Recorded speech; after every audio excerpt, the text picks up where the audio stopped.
I'm holding on. Oh, yes, I am. Hold on, yeah. Yeah, I'm holding on. And I won't let go of my faith. I'm down here. Oh, yes, I am. Hold on. Yeah, hey. Yes, I believe in the Father and His Son, yeah. Oh, I got the religion when I was very young, yeah. I'm a Christian, thank God, saved by grace.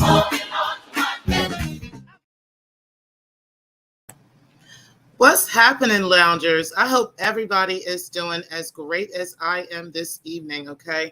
Shout out to all of you who will come in and catch the replay. I truly appreciate everybody that actually supports when I go ahead and speak about the Kojic Church. Truly appreciate that.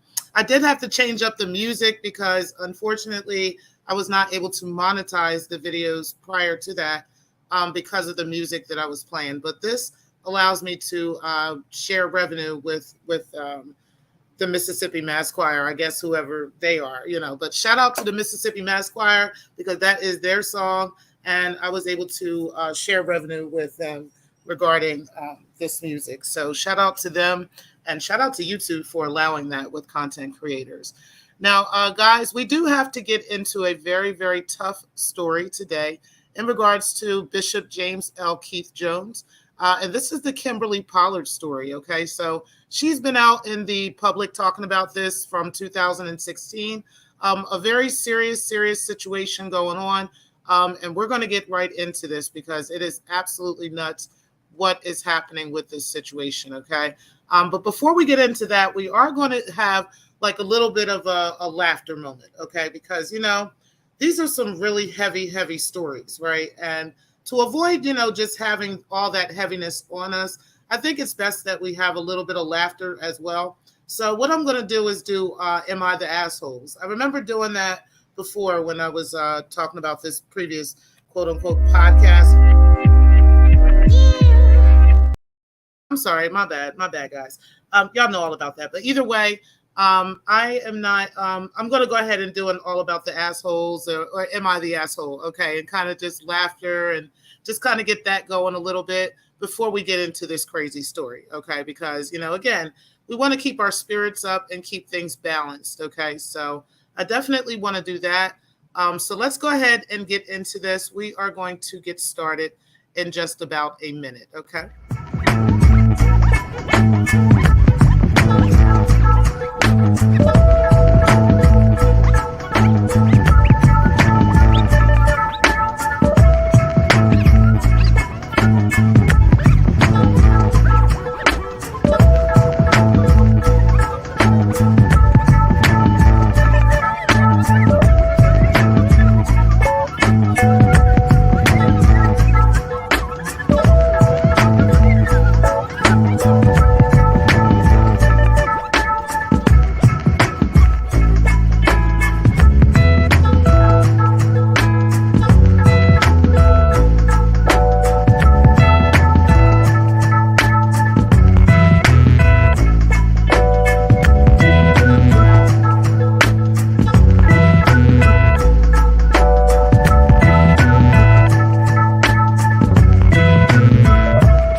All right, guys, let's go ahead and get started. I appreciate you, Vici and Pixie Longjot, for being in the building. Shout out to you guys. All right, guys, so let's get started with this, okay? Because this I am the asshole is actually pretty funny, okay? And I want to see what you guys kind of think, and then we'll get into another one as well, okay? So, am I the asshole for not letting my neighbor and her kids swim in our pool? A 29-year-old female, live with my husband, 30-year-old male, in a nice house in a smaller town. We have a double income and no kids.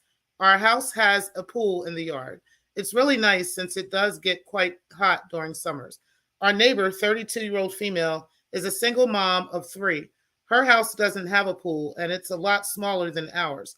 Both me and my husband babysit for her sometimes, which is why I know this.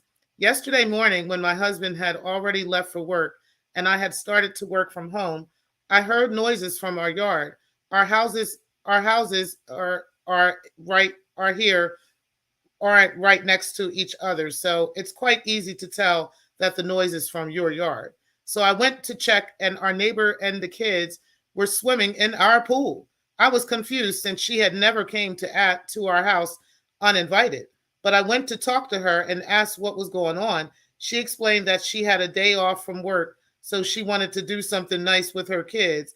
So she decided to borrow our pool since we don't have much use for it since we are child free. I asked her nicely to leave since they had come uninvited and were there without our permission. She thought I was joking, but when I asked again, she got defensive and demanded that I should give her valid reason why she and her kids can't be there.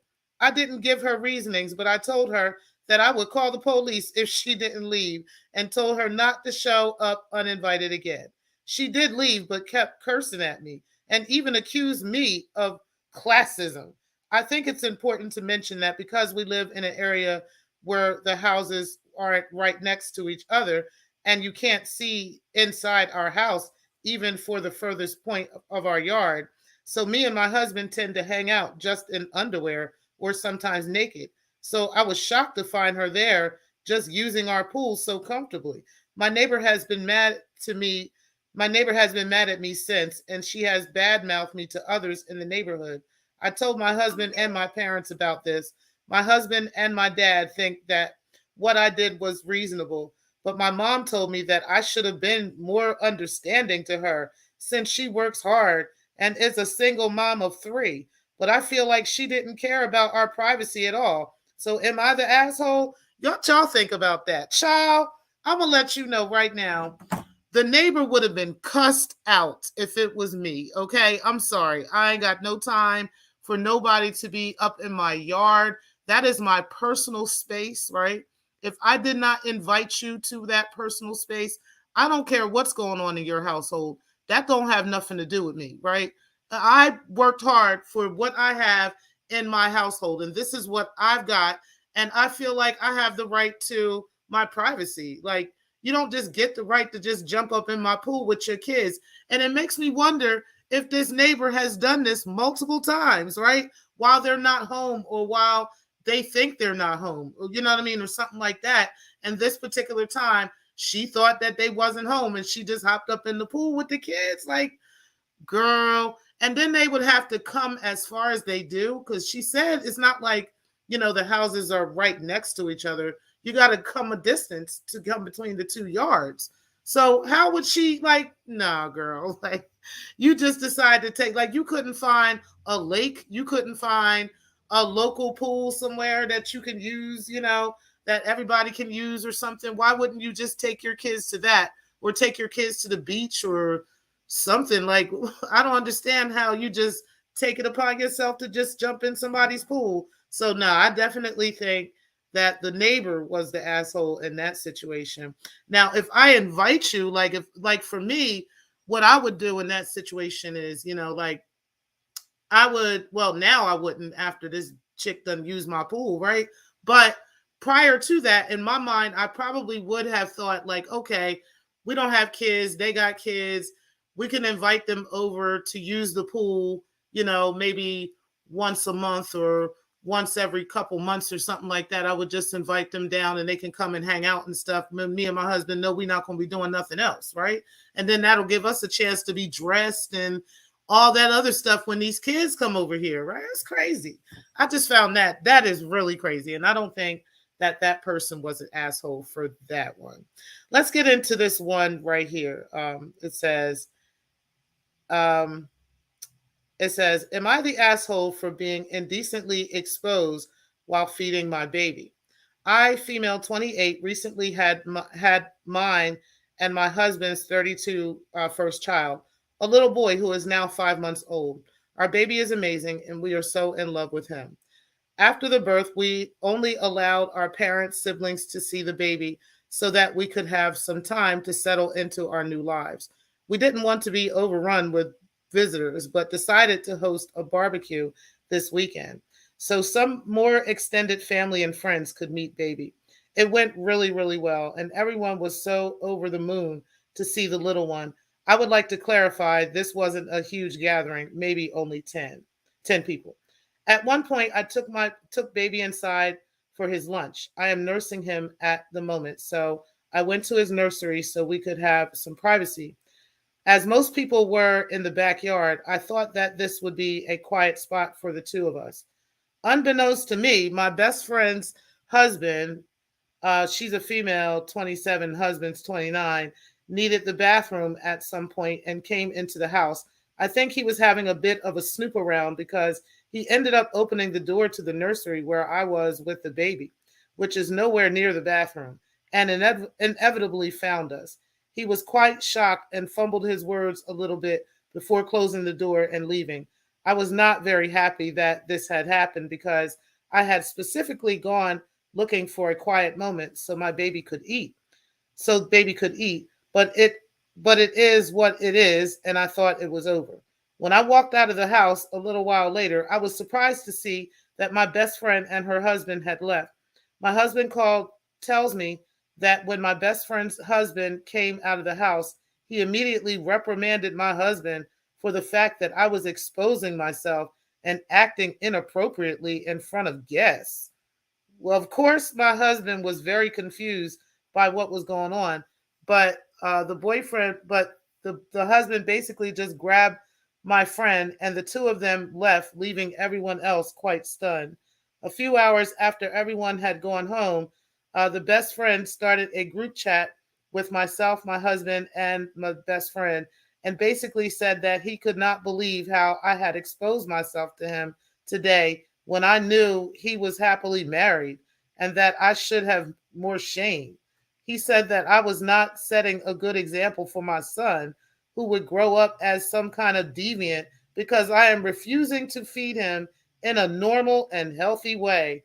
I am honestly quite upset about this whole thing, and no one has responded. My best friend has not even opened any of my other messages, but I wonder if maybe I should have just gone with a bottle feed during the event so that this never would have happened.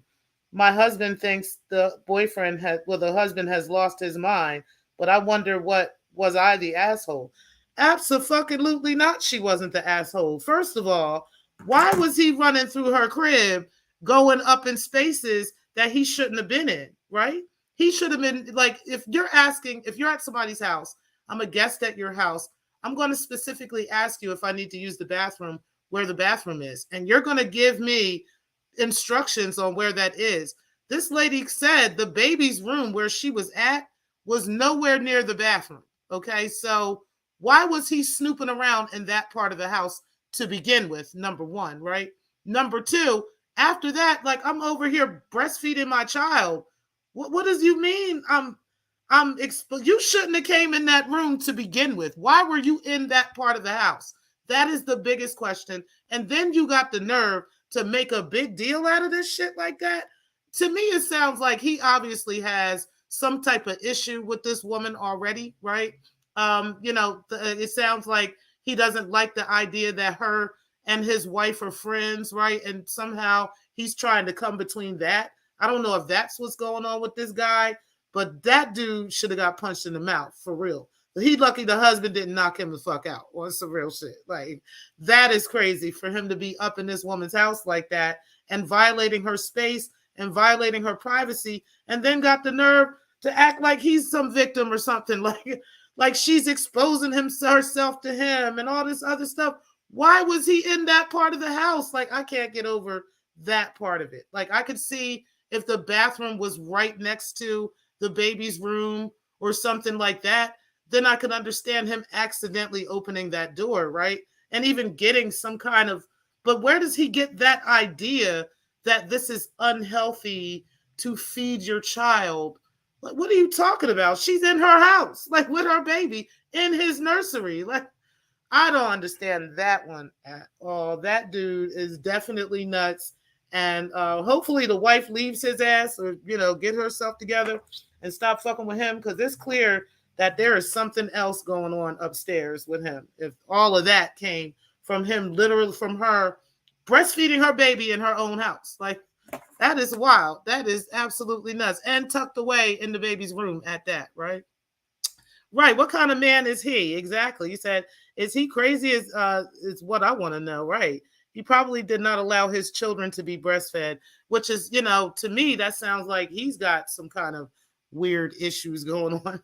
You know what I'm saying? Because I don't understand. Women have been breastfeeding their babies since the beginning of time, guys. Okay. There hasn't always been, bottles and stuff. Like, breasts have been what they were, right? That's how babies ate. Okay. So I don't know what is going on with this man, but listen, child, that is nuts. That is nuts. Now, listen, guys, let's go ahead and get into this story here, because this is really a crazy story. And I just wanted to make sure everybody's spirits were kind of lifted before we started talking about this. Okay. I really feel sorry for this young woman. And her name is Kimberly Pollard. Okay. And she, unfortunately, was a victim of this man that you guys see on the screen. His name is Bishop James L. Keith Jones of the Church of God in Christ in New Mexico. Okay, so we're going to talk about their story and what happened here, and talk about kind of the outcome of things, okay, and what is going on today with this situation. So in 2016, a Texas woman named Kimberly Pollard accused Bishop James L. Keith Jones of the Kojic Church of Christ, of the Church of God in Christ, of sexually abusing and grooming her for the course of 20 years in a relationship. She initially filed a formal complaint with the Kojic's governing body, which suspended Jones for a year. Okay. Now, keep in mind, we're kind of keeping in mind how we have been comparing some of the cults that we know about, right? How the Jehovah's Witnesses have a governing body, how the Kojic Church tends to have a governing body, and there's all this other stuff going on with them as well. Okay. And how the people within these organizations, they tend to go to the church for help before they actually go to the law. This is just something that happens within these cults. Okay. Now, she initially filed a formal complaint with Kojic Church's governing body, which did suspend Jones for that year. Okay. Now, when the church decided against conducting a trial over her complaint, she then sued the Kojic Church and Jones in federal court. Now, Pollard later won a default judgment against Jones in a civil court, but lost her claims against the Kojic Church and its board of bishops. Now, Jones remains a bishop with the Kojic and oversees congregations across New Mexico to this day, guys. Okay. This guy is still over there in New Mexico at different congregations within the Kojic Church today. Okay. Now, while the district court dismissed Pollard's claim that the church knew or should have known of the illicit acts she alleges against Jones, now Pollard says Kojic should have taken greater responsibility for her treatment and is speaking out publicly against Jones and the church. So Kimberly Pollard first met Bishop Jones, a pastor in the Church of God in Christ in Clovis, New Mexico in 1994. Pollard was helping her godmother, make phone calls for a June youth convention organized by the church, also known as Kojic, which describes itself as the largest Pentecostal denomination in the United States, with over 6.5 million members across 63 countries. Now, Jones, then a 29-year-old youth group leader, was in charge of the Kojic youth groups across New Mexico. During their first phone conversation, Pollard said Jones didn't believe how young she was and that she was 15, and noted her quote unquote maturity and confidence. He was just kind of like, well, I'm going to date you when you turn 18. She recently recalled this. And of course, it didn't happen like that. Instead, as Pollard claimed in a lawsuit she filed in 2016, the bishop pursued an on-off again sexual relationship over the next decade, during which he groomed and sexually abused her. Pollard said she waited more than 22 years to file the lawsuit because she didn't always recognize Jones' behavior as abusive or exploitive. Her recognition came 3 years ago after she and Jones reconnected when she witnessed him call her 6-year-old daughter sexy in a video he sent to the child. The comment reminded her of the way he had treated her as a teenager. Pollard's subsequent attempts to hold Jones accountable, at first through the church's internal grievance process and later through the federal courts, have dragged on for several years. Those efforts left Pollard with a victory, and she considers an empty one, a $750,000 default judgment against Jones that she is still trying to collect, while the same court dismissed Pollard's claims against Kojic and the church's board of bishops. Now, the allegations against Jones recall broader patterns of sexual abuse within major religious organizations, which includes the Catholic Church, the Southern Baptist Convention, but also belonging to a growing list of accusations against Kojic and its leaders. So this account of Pollard's experience in the Church of God in Christ is based on internal church documents, court filings from her federal lawsuit against the church, and interviews with Pollard and one of her childhood friends, and correspondence between Pollard and Jones. Now, Pollard also provided the names of two individuals in whom she confided around the time of the alleged abuse. Pollard is no longer in touch with either of them, and both appear to still be affiliated with the Kojic. Neither acknowledged or responded to any attempts to contact them in regards to emails or phone calls or anything that she tried to get them to do. Okay. And then Jones did, however, respond and requested for comment with this following statement. And this is what this guy has said. Kim Pollard has never been a member or visitor of my church. I have never had physical contact with her daughter. Any attempt to publish, speak beyond the final resolution of the judge in Northern District Court of Texas would be slander. While he did not address further inquiries, including a detailed list of the allegations mentioned, there is a little question, and that's based on text, videos, and the testimony of a mutual friend that Pollard and Jones have known each other for years. Pollard alleges that Jones took advantage of her naivety and sexually exploited her for 2 decades and used his position of authority to escape accountability. Now, Bishop Jones, being this group youth pastor, was when he first met her. Okay, and let's go ahead and get into a little bit of her story and how this all came to be. So Pollard was born and raised in Clovis, which is a small city near New Mexico's border with Texas. Her family joined Kojic when she was 6 years old after her Baptist mother spoke with its local leaders. She later began participating in the church's various youth groups, through which she eventually crossed paths with Pastor Jones. Pollard claims that she and Jones entered a sexual relationship in August of 1995 when Pollard was 15 to 16 years old and Jones was around 30. She says the month that Pollard and the group of other young congregants traveled to Jones Church in Albuquerque to help out with the denomination's nationwide convention.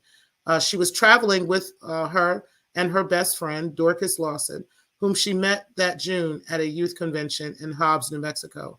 Lawson was also close with Jones, who she regarded as a brother because of her father, a pastor at the Kojic Church in La Cruces. Now, the pair eventually found themselves assisting Jones himself. One day, according to Pollard, the trio went out to collect several fruit baskets from a DoubleTree hotel in downtown Albuquerque, where church delegates were staying. After they arrived, Jones went inside to retrieve the baskets, while Pollard and Lawson waited in his car, a dark-colored Nissan Infiniti Q5. What she claims happened next is detailed in an affidavit that Pollard filed as an exhibit in her federal case. She says, when he came back to the car, he was empty-handed, and he asked me to go in and help him with the baskets.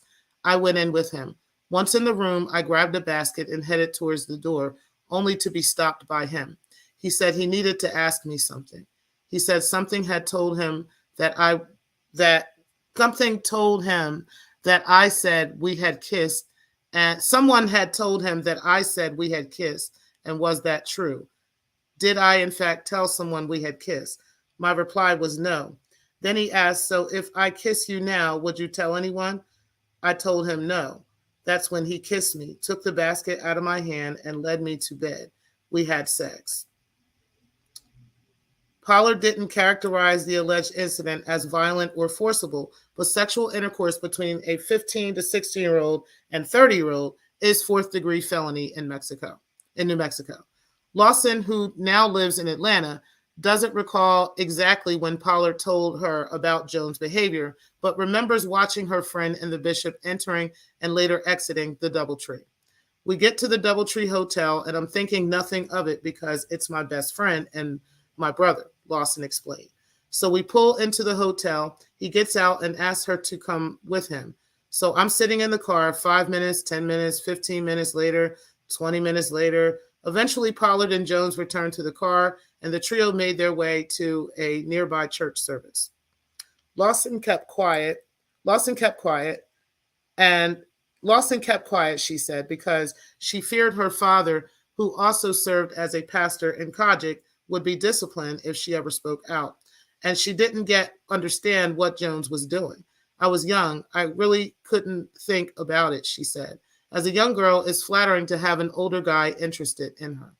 Pollard said, the first woman she told about the incident, other than Lawson, was a young woman in the church she was close with. And that woman told her youth group's adult chaperone. She described the fallout in the same affidavit. And let's read that. The chaperone called me, letting me know what she had heard, how disappointed she was because she spoke to Elder Jones. And he said he viewed me only as a little sister since I was Dorcas' best friend. She also said that she would not tell my mother. A week or so later, she ended up telling my mother. And when my mother brought it up to me, she stated to me that she was going to have him put in jail. As a 16-year-old in love with him, I did lie and say that we were not sleeping together because I didn't want him to go to jail. By doing that, I then had a scarlet letter carved into my head. He let me know, Pollard said in the same passage, that if I ever chose to speak about it again, he would always have the upper hand. Pollard found this difficult to square with what she says he was telling her in private, that he loved her, but he needed to keep their relationship a secret. Meanwhile, Pollard began to feel like a pariah within Kojic and said its leaders temporarily banned her from participating in activities like choir and youth group. I couldn't do any of that because I was looked at like a liar that caused trouble, she said. Pollard says Jones told her she would suffer embarrassment and humiliation because no one would believe her if she publicly discussed their relationship. Kimberly Pollard is here now and still going through these things even to this day, based off of the embarrassment and the humiliation that she felt. Now, her relationship with Jones did continue until she was 18 years old, Pollard said, when Jones got married to another woman. Pollard went silent according to her affidavit. After he married, I did not contact him at all, trying to respect his union, but at the same time, deal with the hurt and devastation that it caused me. I was devastated because he had me believing we were in this relationship, she recently told the Insider. And looking back, obviously it wasn't because I was a child and he was an adult.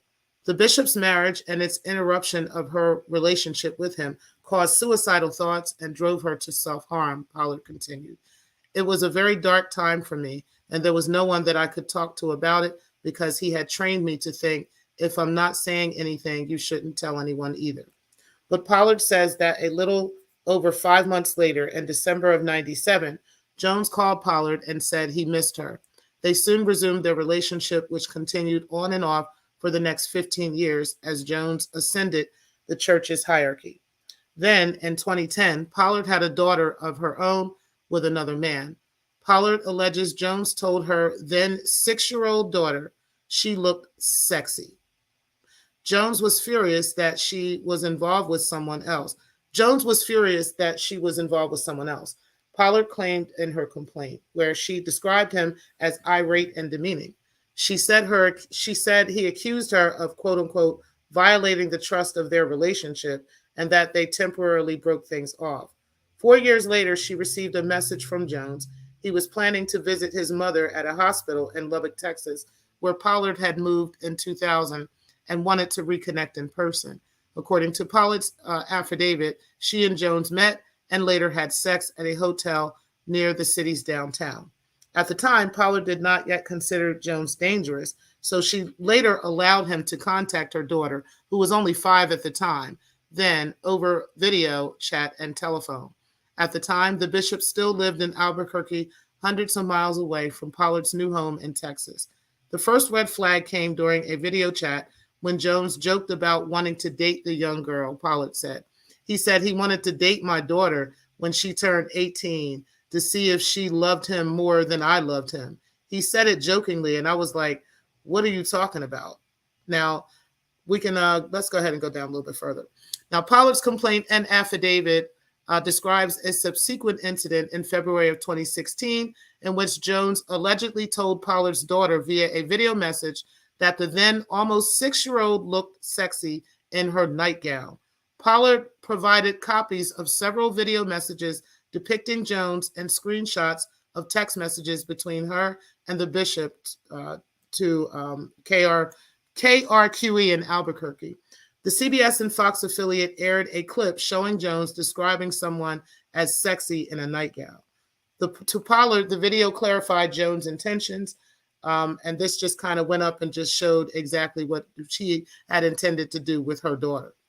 Now, Pollard initially complained to the Kojic Church, and 3 months later, in May of 2016, Pollard wrote a letter to several members of the Kojic's Board of Bishops, the main governing body of the church, and she attached a formal complaint in which she described her relationship with Jones and his behavior towards her daughter, and included copies of photos, videos, screenshots, and so forth to their correspondence.